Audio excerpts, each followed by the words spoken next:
Now to a game that many of you don't think will be quite as competitive.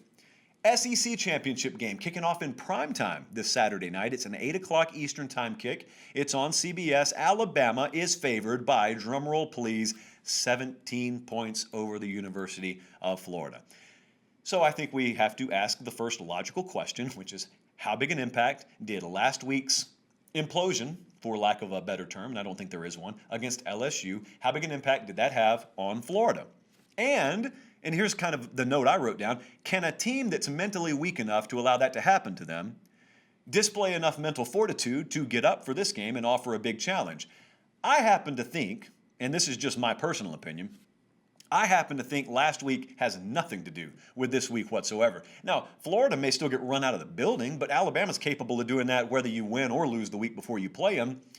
But I don't believe whatsoever you will watch Florida play Saturday and say, oh, that team's just a shell of itself now. Boy, they left their heart on the field that night against LSU, or maybe they didn't show up with it and that's why they lost. I don't think that's happening Saturday. That's just me. I could be dead wrong about that.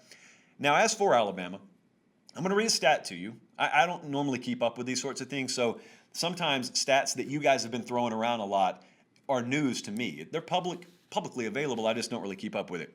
So one of you told me today that the average margin of victory for Alabama right now is 50-17. They've only played conference games. They've played 10 SEC games, and they are averaging winning 50-17.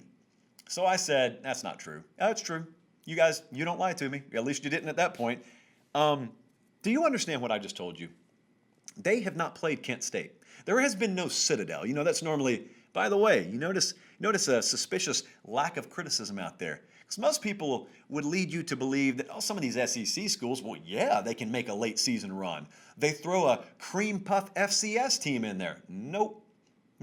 This team in Crimson didn't. And they're surging. They're actually averaging better numbers than they ever do when they put a high school on there. There is no roast beef tech on the schedule for Alabama right now, and yet 50-17 is the average margin of victory. So I think Florida is going to look night and day different on the field Saturday as opposed to what you saw last week. Just putting Kyle Pitts on the football field alone makes him kind of a different monster to deal with. I think they're going to have offensive success. I'm not sure.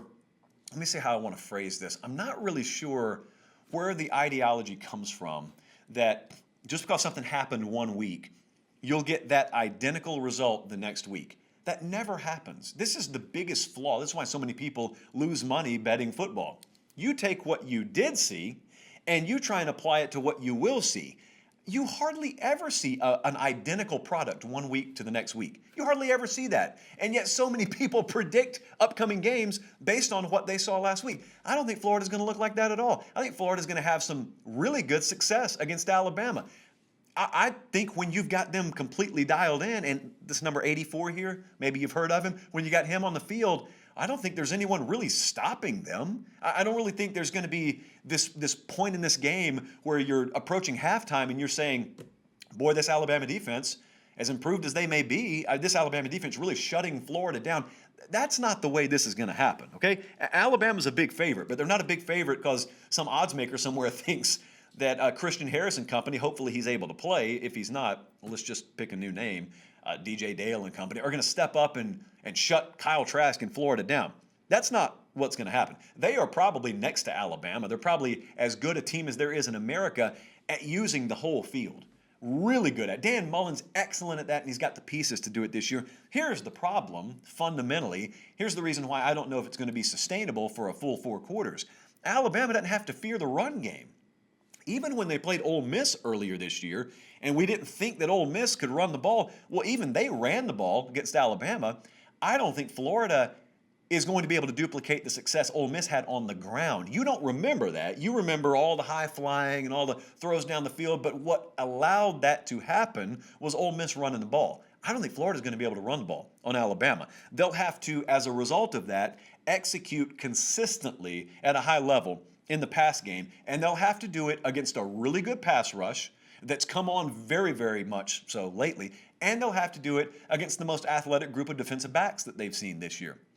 But make no mistake, you're not, when I say that, I'm not calling for anything to be shut down, but what I'm talking about is As much as Alabama's going to give up yardage, if you ever watch like those National Geographic specials, which ironically is going to lead me to, I think, use an alligator reference. We'll use crocodiles, so we'll be neutral here. If you've ever watched those videos, you got to be pretty sadistic to do it, but if you've ever watched those videos from like the African plain, when you see the herd of gazelle, is it gazelles, Colin? Gazelle. What's the plural?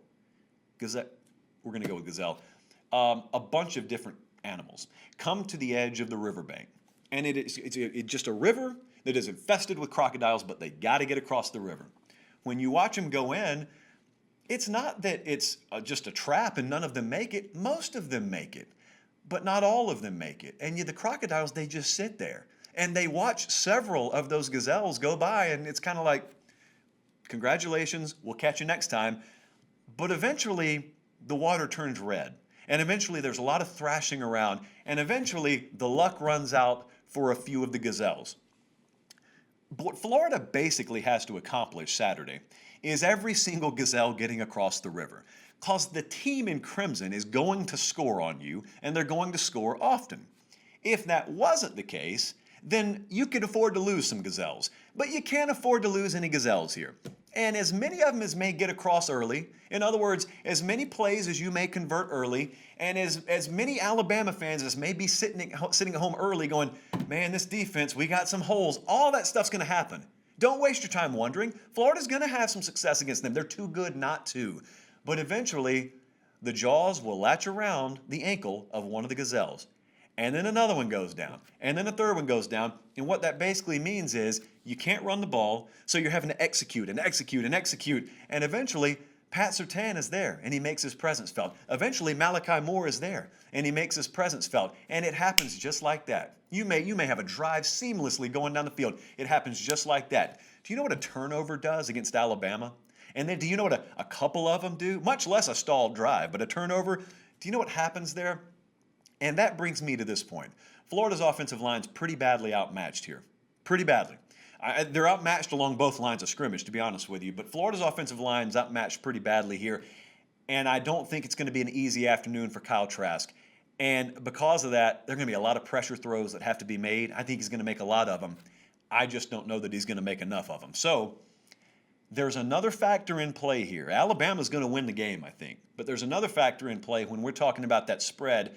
Number one, Alabama has been like a complete machine all year, 50-17 average final, case in point. So they don't need any motivation to run the score up, but Colin just started running some B-roll of number 6 there in crimson. There's a trophy we don't talk about much on this program, and they won't be thinking about it necessarily Saturday. However, Alabama's natural game plan falls right in line with the ramifications that surround this trophy. The Heisman Trophy situation is as follows. Mac Jones is currently the leader in the clubhouse. Devontae Smith, who will get our late kick vote, by the way, is number 2. The number 1 and number 2 leaders for the Heisman Trophy in terms of current Vegas odds both play for Alabama. Number 3 is Kyle Trask for Clemson. Number 4, a distant number 4 right now is Trevor Lawrence for Clemson. Kyle Trask plays for Florida. It always aggravates me when I'm riding home and I listen to the replay, and only then do I realize when I misspoke. So luckily I caught myself that time. And so I am aware, believe it or not, that Trevor Lawrence plays for Clemson. So what does that look like when it comes to trying to get margin in the game? Because I don't necessarily think, Colin asked me, hey, if it's a blowout, you think Bryce Young's going to get some playing time Saturday? No, Colin. I told him, nope, I don't. Because there is a trophy to take care of. And there are two guys on that team that each one of them could win it. I had a lot of fun. As we wrap this up, it's not on 247sports.com, but I would just encourage you. The guys over at AL.com had a feature today where they cited some anonymous defensive coaches. I think they were defensive coaches around the SEC. The forecast was not kind to Florida for this game, but listen, coaches sometimes are no better at predicting an outcome than any normal guy on the street.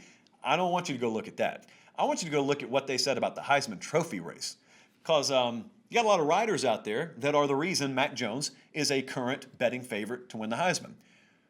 I think they polled 18 coaches from the SEC. 15 of 18 voted for Devontae Smith, and a lot of them offered a quote in addition to their vote, and they said things along the lines of, If you can't see that's the best player in college football, well, number one, you don't deserve a vote. Number two, you're an idiot. I'm not going to impugn your intelligence. I'm just telling you that's the best player in college football, and he deserves the Heisman Trophy. And if you don't believe me, just watch the game Saturday. You may say, Josh, what if they double him? Doesn't matter. Just watch the game Saturday.